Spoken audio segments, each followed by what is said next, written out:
Assalamualaikum warahmatullahi wabarakatuh.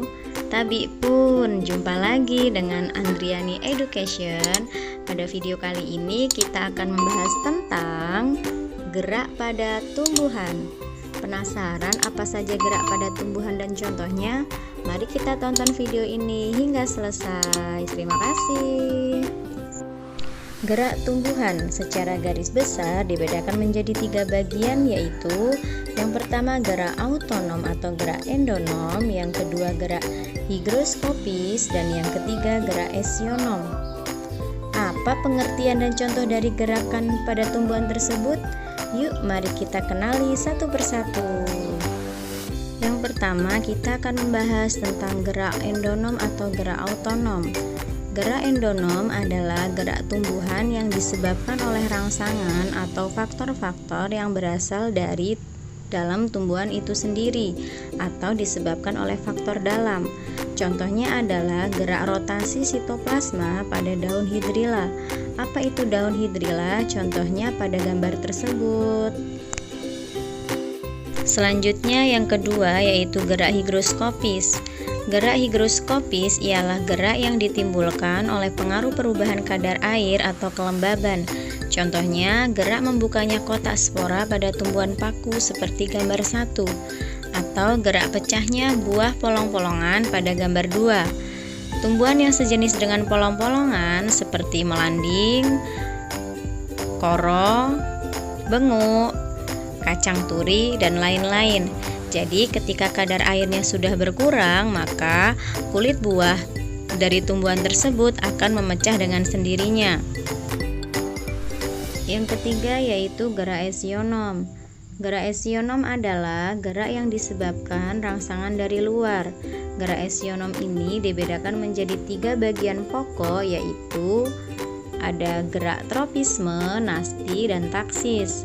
Mari kita bahas satu persatu. Yang pertama yaitu gerak tropisme.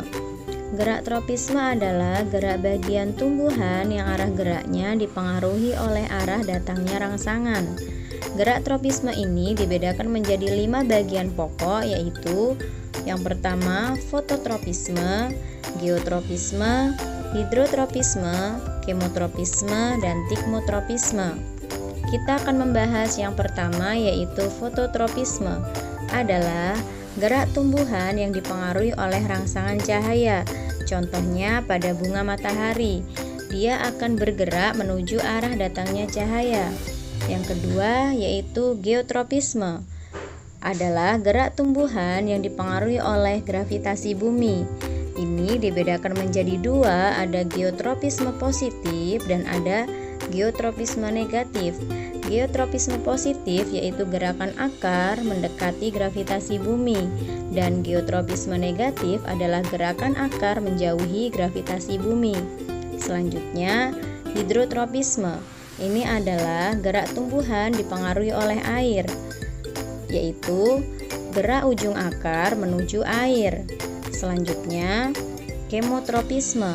Ini adalah dipengaruhi oleh faktor kimia, yaitu gerak akar menuju unsur hara atau zat-zat yang mengandung kimia, atau biasanya terjadi pada tumbuhan bakau atau tumbuhan akar napas yang menuju kandungan yang banyak mengandung oksigen.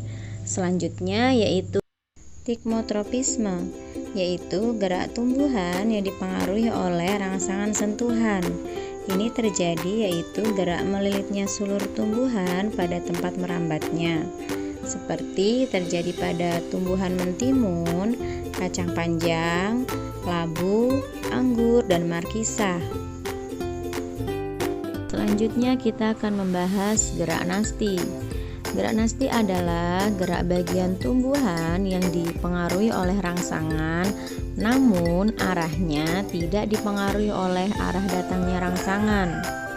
Gerak nasti dibedakan menjadi 6 bagian pokok, yaitu fotonasti, niktinasti, tikmonasti, termonasti, haptonasti, dan nasti kompleks. Kita akan membahas yang pertama yaitu fotonasti. Fotonasti adalah gerak tumbuhan yang disebabkan oleh rangsangan cahaya. terjadi contohnya pada bunga pukul 4 akan membuka pada saat jam 4 sore. Selanjutnya, niktinasti disebabkan oleh rangsangan gelap, terjadi menutupnya daun pada buah polong-polongan atau daun bunga turi yang disebabkan oleh adanya rangsangan gelap. Selanjutnya, tikmonasti disebabkan karena adanya rangsangan sentuhan. Biasanya terjadi pada bunga putri malu yang akan menutup jika disentuh. Selanjutnya, termonasti disebabkan oleh adanya rangsangan suhu. Contohnya pada bunga tulip yang akan membuka pada hari-hari yang suhunya hangat, yaitu pada saat musim semi. Selanjutnya, haptonasti. Haptonasti ini disebabkan oleh adanya sentuhan dari serangga. Biasanya terjadi pada tumbuhan insektivora seperti venus dan kantong semar. Selanjutnya yaitu nasti kompleks. Ini yaitu contohnya membukanya stomata pada daun karena adanya rangsangan suhu, cahaya, dan gula. Selanjutnya kita akan membahas gerak taksis. Gerak taksis adalah gerak berpindah seluruh tubuh tumbuhan yang dipengaruhi oleh rangsangan. Contohnya ada fototaksis dan kemotaksis. Fototaksis adalah disebabkan oleh rangsangan cahaya.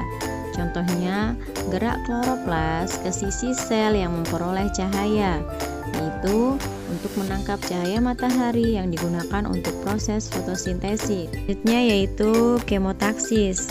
Ini disebabkan oleh adanya rangsangan zat kimia, terjadi pada gerak spermatozoid atau sel jantan menuju arkegonium atau sel betina. Ini terjadi pada tumbuhan paku atau tumbuhan lumut.